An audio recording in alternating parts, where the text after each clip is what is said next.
Welcome আজকের to my recipe রান্নাঘর হবে 24। আজকে আমরা নিয়ে নারিকলের এসেছি নারিকেলের সাদা সন্দেশ। নাড়ু।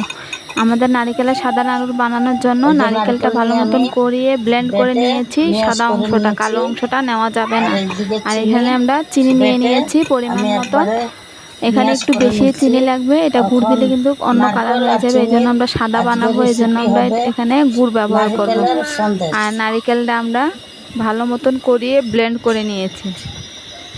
এবার আসুন আমরা প্রসেসগুলো একবারে দেখিয়ে দিই। এই যে কড়াইটা আমরা গরম করে নিয়েছি, ফ্রাই প্যানটা নিয়েছি আজকে বানানোর জন্য।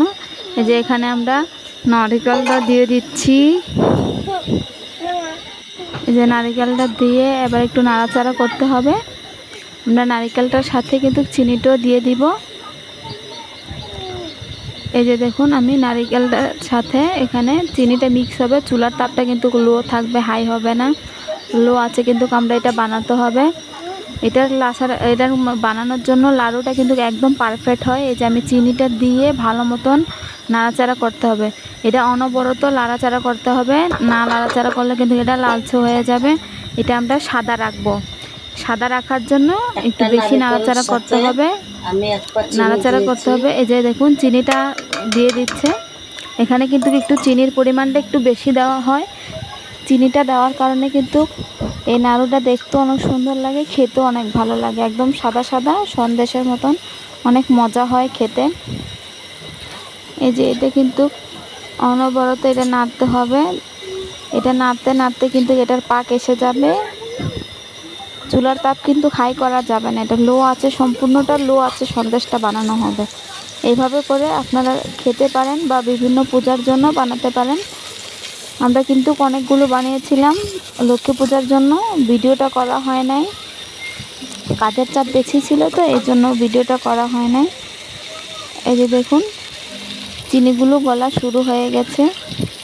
চিনিটা গলতে একটু সময় লাগবে, গলে গেলে কিন্তু বেশিক্ষণ লাগবে না। এটা একটু অনবরত নাড়তে হয়, এর জন্য একটু লং টাইম লাগে বানাতে। এই যে দেখুন চিনিগুলো গলে যাচ্ছে, ভালো মতন নাড়াচাড়া করতে হবে। এক কথা এটা অনবরত নাড়তে হবে, না নাড়লে কিন্তু এই নাড়ুটা খেতে ভালো লাগবে না, আর এটা শক্ত হয়ে যাবে চিট মিঠাইয়ের মতন। এটা যত নাড়াচাড়া করা যায় অতই কিন্তু চুলার আঁচটা আমি কমিয়ে দেব। নাড়ুটা একদম সুন্দর হবে, সাদা হবে, অনেক দেখতেও সুন্দর লাগবে। এই যে দেখুন চিনিগুলো গলে কিন্তু অনেক পানি ছেড়ে দিয়েছে। প্রায় 15 থেকে 20 মিনিট পরে দেখুন একদম পানিগুলো শুকিয়ে ঝরঝরা হয়ে গেছে। এই যে হালকা একটু লেগে গিয়েছিল, তাও বোঝা যায় না, থাক চলবে, সমস্যা নেই। এই যে এটা অনেক মিক্স করতে হয়। এই যে দেখুন আমাদের কিন্তু একদম নারিকেলের নাড়ু বানানোর জন্য একদম রেডি হয়ে গেছে। এই যে আবার এগুলোকে একটু হালকা একটু ঠান্ডা করে গোল গোল আপনারা গোল করে বানাতে পারেন বা ছাঁচা দিয়ে বানাতে পারেন। এই যে আমরা মাটির ছাঁচা দিয়ে বানিয়ে নিচ্ছি এক এক করে সব নাড়ুগুলো। এই যে দেখুন দেখতে অনেক সুন্দর, খেতেও কিন্তু ভীষণ মজা হয়েছিল। আপনারা একবার হলেও ট্রাই করে দেখবেন, একদম সহজ, তেমন আহামরি এটা কঠিন না, আপনারা একবার ট্রাই করে দেখবেন। এই যে ছাঁচার মধ্যে বানালে একটু হাত দিয়ে একটু যেতে যেতে বানাতে হয়, তাহলে ডিজাইনগুলো একদম ফুটে ওঠে আর দেখতে অনেক সুন্দর লাগে। এই জন্য এই যে দেখুন টিপ দিয়ে হাত দিয়ে ভালো মতন আমার শাশুড়ি মা বানিয়ে নিচ্ছেন।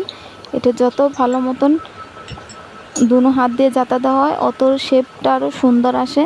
এই যে দেখুন এক এক করে সবগুলো বানিয়ে নেওয়া হয়ে গেছে। খেতেও কিন্তু ভীষণ মজা হয়েছিল। আপনারা একবার ট্রাই করবেন, আমাদের চ্যানেলটাকে সাবস্ক্রাইব করবেন, আমাদের পাশে থাকবেন। এই দেখুন একদম সম্পূর্ণ রেডি। এখানে 2-3টা ডিজাইন করা হয়েছে।